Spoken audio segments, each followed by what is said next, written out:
Hello, I'm Matt Hawes, and I'm joining you from the 4th and 5th grade multi-age classroom at Woodbrook Elementary School, and I need just a few minutes of your time to thank you for all the hard work you are doing to make things right for our children during these challenging times.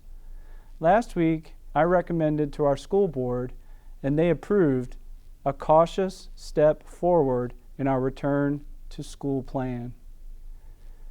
Leading up to last week, I heard from thousands of you about the concerns and disruptions the pandemic has caused your families.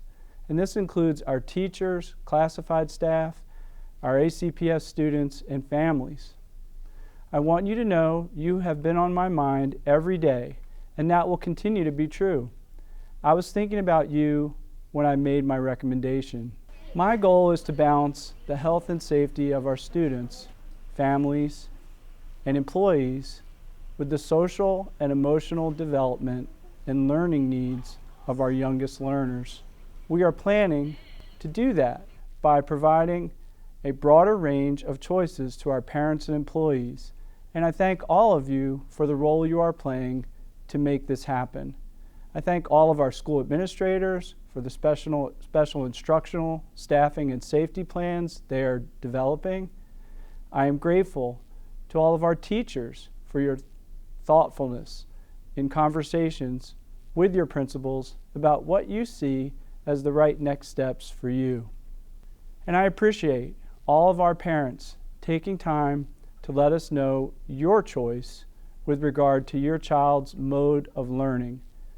Beginning in November, on November 9th, more families with pre-kindergartners, kindergartners, first graders, second graders, and third graders will have the opportunity to decide if they want to send their child to school.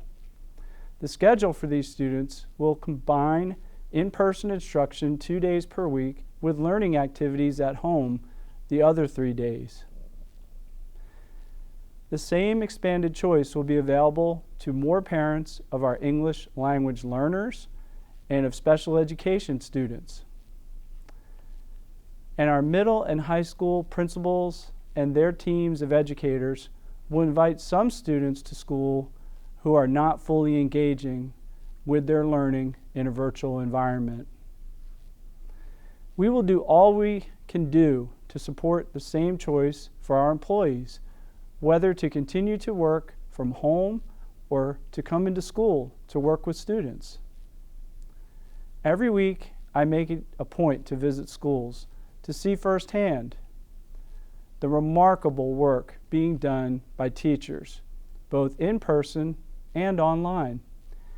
It has been inspiring to witness the dedication, creativity, and caring that our teachers and staff are bringing into the lives of our students. You remind all of our community every day that we know the reason our schools exist is for students and their learning. It is a story being written every day across all of our schools, and it's the reason why our teachers and staff richly deserve the gratitude of our school community. I am proud to be a professional associated with each one of you. You make me confident that even though our learning environment will continue to be largely virtual, you will continue to define excellence. We especially need you now.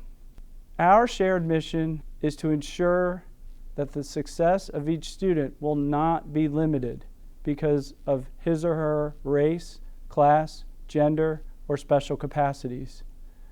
We know the virtual instructional environment in our schools and in schools across our nation is driving ever wider the gap between the haves, the have less, and the have-nots. According to Dr. Robert Pianta, the Dean of the Curry School of Education and Human Development at the University of Virginia, COVID-19 will continue to contribute to a staggering increase in academic inequality. He expects a 30% loss in reading and math test scores among all students, However, for low-income and minority students, English language learners, and special education students, Dr. Pianta tells us we can expect a 50% decrease in reading scores and an alarming 70% decrease in math scores. Research tells us that interventions as early as possible in the life of a child can lead to improvements in a child's survival, her health, growth, and cognitive and social development. That was very much on my mind last week.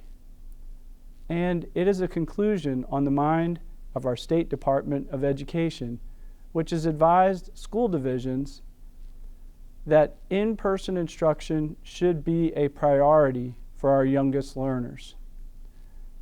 Dr. Denise Bonds, Director of the Thomas Jefferson Health District, has told us that, and I quote, "Providing the opportunity for students to return at this time is important, and the current public health conditions in the community support a decision that enables parents and guardians to send their children to school for in-person instruction." A famous African proverb that we all have heard says, "It takes a village to raise a child." I believe a school system is that village.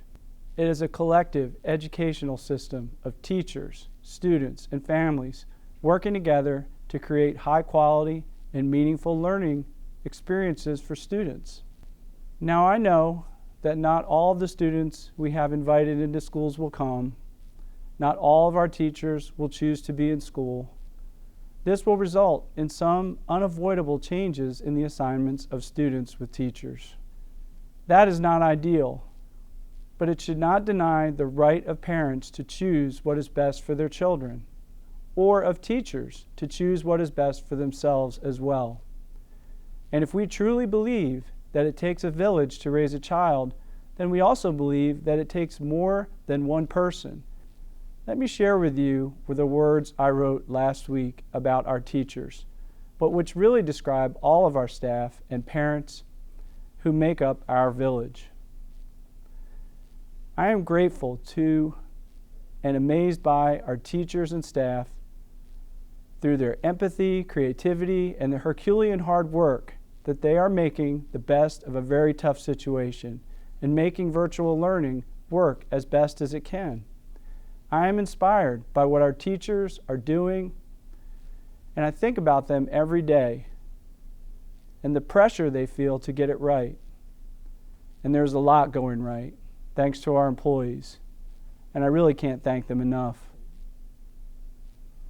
If we are to mitigate the predictions of lost learning that I shared earlier from Dr. Pianta, as well as other educational researchers and practitioners across the nation, it truly will take everyone in our village to share the responsibility of teaching and learning. I want to close by quoting something the Centers for Disease Control and Prevention has said. Schools are an important part of the infrastructure of communities, as schools provide safe, supportive learning environments for students. Schools employ teachers and other staff, and schools enable parents, guardians, and caregivers to work. These past few months, you have shown why this is true. It is why I believe so strongly in you and what I know you will continue to do for our students and for one another, both online and in person. Thank you all for taking time to listen, and take care.